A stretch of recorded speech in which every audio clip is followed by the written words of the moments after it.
7월 30일 오늘의 말씀은 예레미야 11장 18절에서 12장 6절입니다. 여호와께서 내게 알게 하셨으므로 내가 그것을 알았나이다. 그때에 주께서 그들의 행위를 내게 보이셨나이다. 나는 끌려서 도살당하러 가는 순한 어린 양과 같으므로 그들이 나를 해하려고 꾀하기를 우리가 그 나무와 열매를 함께 박멸하자. 그를 살아있는 자의 땅에서 끊어서 그의 이름이 다시 기억되지 못하게 하자 함을 내가 알지 못하였나이다. 공의로 판단하시며 사람의 마음을 감찰하시는 만군의 여호와여, 나의 원통함을 주께 아뢰었사오니 그들에게 대한 주의 보복을 내가 보리이다 하였더니, 여호와께서 아나돗 사람들에 대하여 이와 같이 말씀하시되, 그들이 내 생명을 빼앗으려고 찾아 이르기를 너는 여호와의 이름으로 예언하지 말라.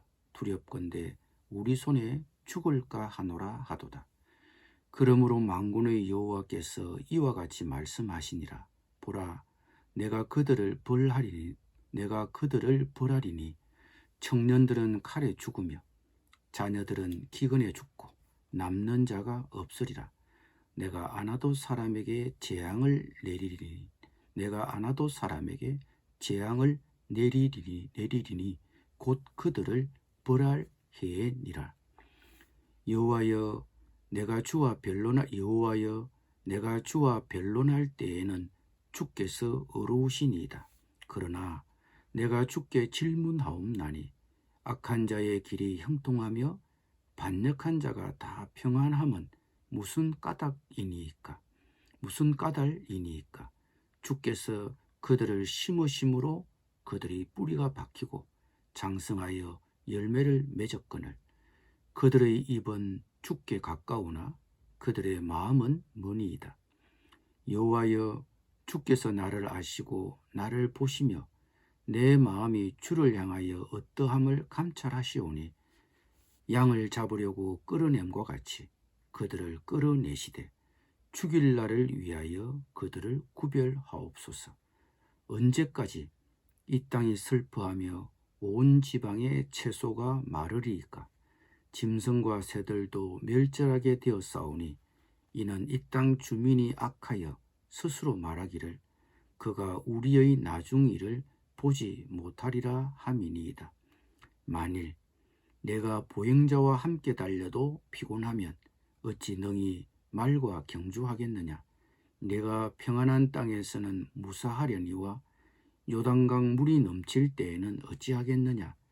네 형제와 아버지의 집이라도 너를 속이며 내 뒤에서 크게 외치나니 그들이 내게 좋은 말을 할지라도 너는 믿지 말지니라.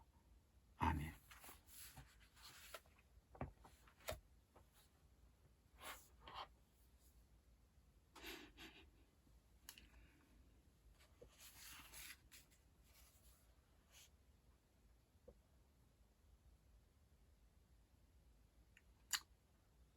예레미야는 비통한 마음으로 자신의 운명에 대해 탄식하며 개인적으로 하나님께 하소연하며 때로는 원망하기도 합니다. 그래서 오늘 본문은 예레미야의 고백이며 예레미야의 탄원입니다. 예레미야는 그의 고향 아나돗 사람들이 그를 암살하려는 음모와 그들의 의도를 알아차립니다.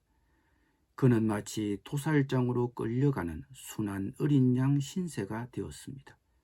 예레미야는 완전히 제거될 뻔했습니다. 그것도 남이 아닌 고향 사람들에 의해서 말입니다. 그의 고향 사람들이 왜 그를 제거하려고 했습니까? 그것은 21절에 의하면 그의 심판 메시지 때문으로 보입니다. 그의 고향 사람들이 예레미야에게 너는 여호와의 이름으로 예언하지 말라. 두렵건대 우리 손에 죽을까 하노라고 했기 때문입니다. 아무튼 그의 고향에서조차 거부당하고 버림받는다는 것은 엄청난 슬픔이 아닐 수 없었습니다. 시련 앞에서 예레미야는 하나님께 따지듯이 묻습니다. 내가 주께 질문하옵나니 악한 자의 길이 형통하며 반역한 자가 다 평안함은 무슨 까닭이니까? 악한 자, 반역한 자들은 입으로는 늘 하나님을 내세우지만 마음 중심은 하나님을 멀리하고 있습니다. 예레미야가 보아도 그들은 경건한 채 할 뿐 본심은 그렇지 않았습니다. 그러니 예레미야가 보기에 처벌받아 마땅한 사람들은 처벌을 받지 않고 오히려 고난받는 쪽은 하나님의 뜻에 순복하는 예레미야 자신이었습니다. 그는 3절에서 악인을 처벌해 달라는 간구로 그의 기도를 마칩니다.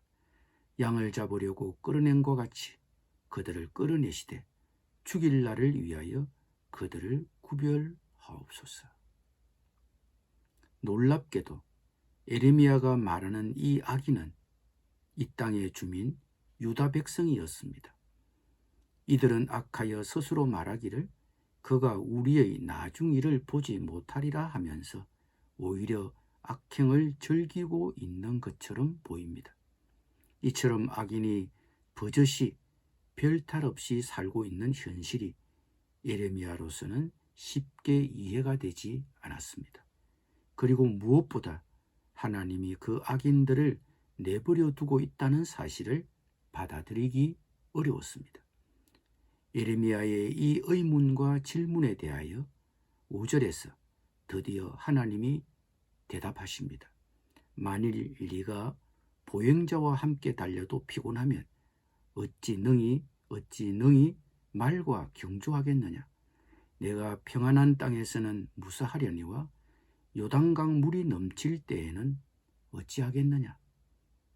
하나님의 이 대답은 거의 책망에 가깝습니다. 예레미야의 현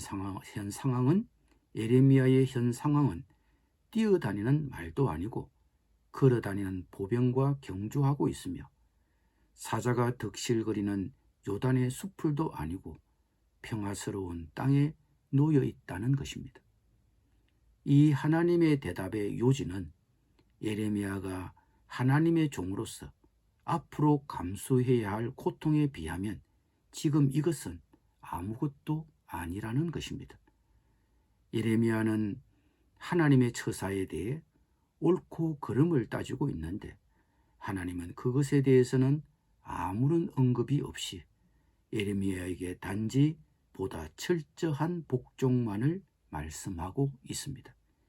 이해하려고 하지 말고 복종하라는 것입니다.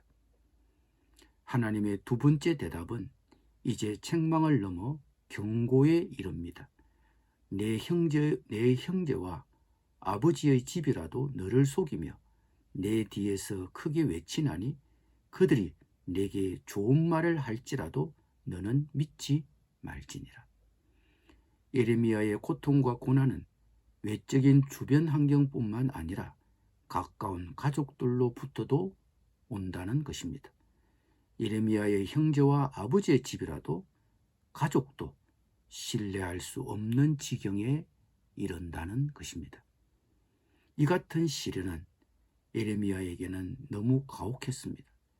그가 하나님의 심판의 말씀을 대언하지만 않았다면, 청중이 듣기 원하는 말씀만 전했다면 이런 수모를 겪지는 않았을 것입니다. 그러나 그는 세상의 인기에 영합하기보다 하나님의 뜻에 순복하는 고독하고 괴로운 길을 선택했습니다. 세상에 인기가 없는 것은 물론이고 가까운 사람에게조차 수모를 당하는 길을 그는 걸었습니다.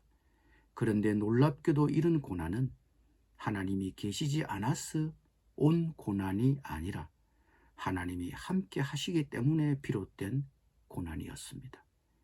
이해가 어렵습니다.